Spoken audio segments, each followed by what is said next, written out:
Hello दोस्तों, केना छी अहाँ सब? अहाँ सबके स्वागत करै छी करनिया ब्लॉग में। तो चलू एक ब्लॉग में अहाँ सबके देखाबऽ जा रहल छी थाने में उपवन लेक छै। एहिमे फाउंटेन लाइट शो होइ छै साँझ के 7 बजे आ रोज होइ छै, रोज फ्री में होइ छै। मतलब एताबके कोनो पाइ नहि लगै छै, फ्री में ई शो अहाँ देख सकै छी।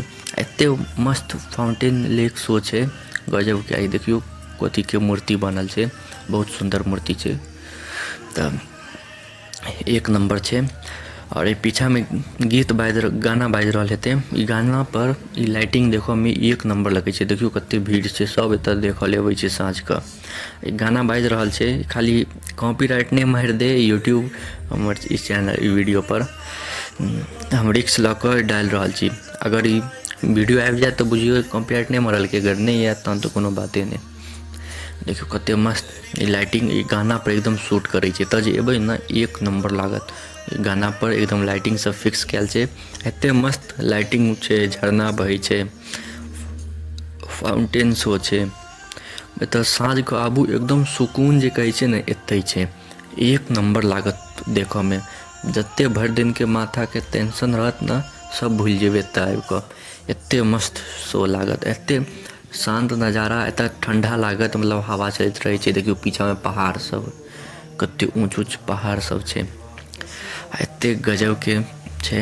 सुकून जे कहै छै ने एकरे कहै छै। आगा में ना शो देखू, अगर गर्लफ्रेंड सब या तऽ ओकरा लऽ कऽ आबू, अपन एतऽ आराम से बैसू। या भरि दिन ऑफिस के काज से परेशान छी, माथा दर्द करैया, तऽ एतऽ आबू बैसू। एक नंबर माथा फ्री भऽ जायत, चैन एकदम भऽ जायत। एक नंबर जगह छै, सुकून मिलै छै एतऽ आबि कऽ। एकदम शांत माहौल, सब एकदम आराम से बैसल छै, देखै छै। फैमिली साथ अबै छै, अपन जीवन साथी सब साथ अबै छै, बच्चा साथे अबै छै।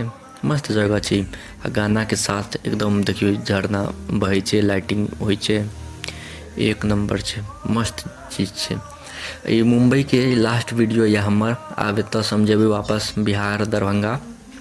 आइए रात के छै 10-11 बजे रात के हमर ट्रेन छै।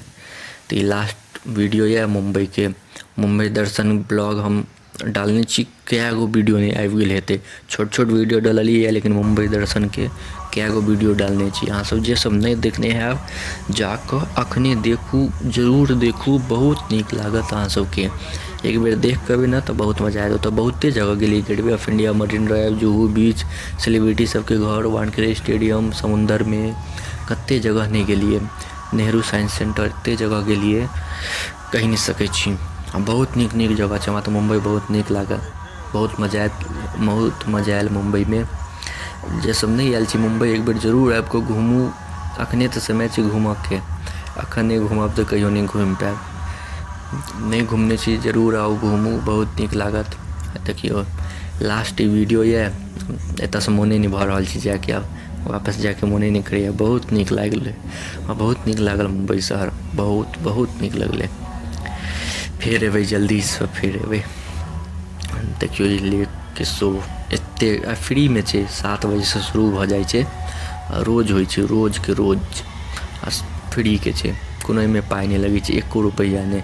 आई हमर घर से बुझियो ने आधा किलोमीटर दूरी पर छै, तऽ टहलते अपन आबि जाइ छै। आ एतऽ ठंडा ठंडा हवा बहत, एकदम चैन के सांस आयत। साफ सुथरा जगह छै, पानिओ साफ सुथरा। आ एते सुंदर शो होइ छै। शो के तऽ देखिए रहल छी अहाँ सब, कते मस्त भऽ रहल छै। अहाँ सब बताउ कमेंट कऽ कऽ जे अहाँ सबके नीक लागि रहल यऽ कि नहीं। आ जे सब पिछुलका वीडियो नहीं देखने छी, जाकऽ जरूर देखब, बहुत नीक लागत। ओहिके बाद गाँव जेबै तऽ गाँव के मिथिला से जुड़ल जे वीडियो रहत से तऽ हम डालिते रहब। 10:01 पर रोज वीडियो अबैत जायत तऽ अहाँ सब सब्सक्राइब कऽ कऽ राखू। डेली हम वीडियो डालते रहै छियै। तो देखियो कते मस्त, एक नंबर देख रहल छी। गाना पर एकदम शूट कर रहल छै पूरा गर्दा। ये देखियो किछ किछ शो सब किछ किछ छै एहिमे। तो अपन आँखि के नज़र से देखबै ना तो वो और नीक लागत देखऽ में। तो जरूर आउ मुंबई, घूमू फिरू, मजा करू। एक गो लाइफ छै, बार बार नहीं मिलत ई लाइफ। जरूर आउ घूमू। तो अहाँ सबके एते देर तक देखऽ के लिए धन्यवाद। नीक लागत तऽ लाइक कमेंट शेयर सब्सक्राइब जरूर करब। मिलै छी अहाँ सब अगला नेक्स्ट ब्लॉग में कोनो नया वीडियो के साथ। तब तक के लिए जय हिंद। तो चलू मिलै छी अब बिहार में, या ट्रेनों के वीडियो हम डालब।